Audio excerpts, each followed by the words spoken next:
And like a bunch of these sort of far left shows will say like, oh, it's a constitutional crisis, blah blah blah. But what they won't do is point out which payments are wrong. Right. So my challenge to them is point out which payments are wrong. Yeah, go through it. Which of these sort of waste/fraud things are wrong? Which line? Explain that line to the public. They won't be able to. Right. Yeah, that's why you're not hearing any specifics. You're hearing no anecdotal specifics. stories about mothers But starving. we can name the specifics. Yeah. Line by line. And We got the receipts. And here's the other thing. If We you're post the receipts. And if you're only talking about the propaganda talking points and you're not talking about the very clear fraud and waste, it's very obvious what you're doing. Yeah. You're just gaslighting. Yeah, totally. Yeah. So exactly, because we're saying, like, look, in fact, I've said we're going to make mistakes. We're not going to be perfect. So if we make a mistake, we'll quickly fix it. So we'll we need to act fast. So stop wasting billions of dollars of taxpayer money. But if we make a mistake, we'll reverse it quickly. Right. So.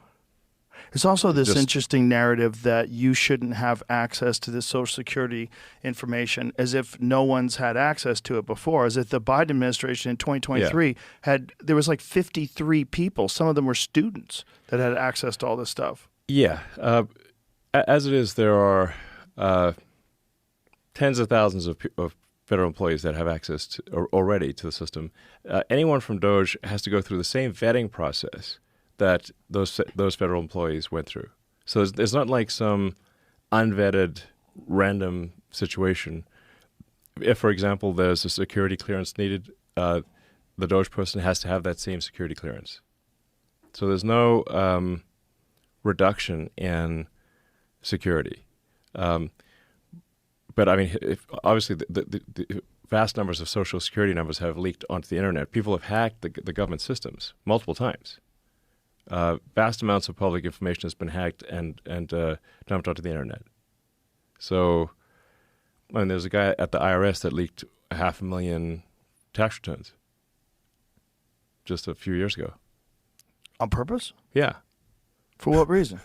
For political, he wanted to. I think he was trying to get at Trump and maybe me and a few others.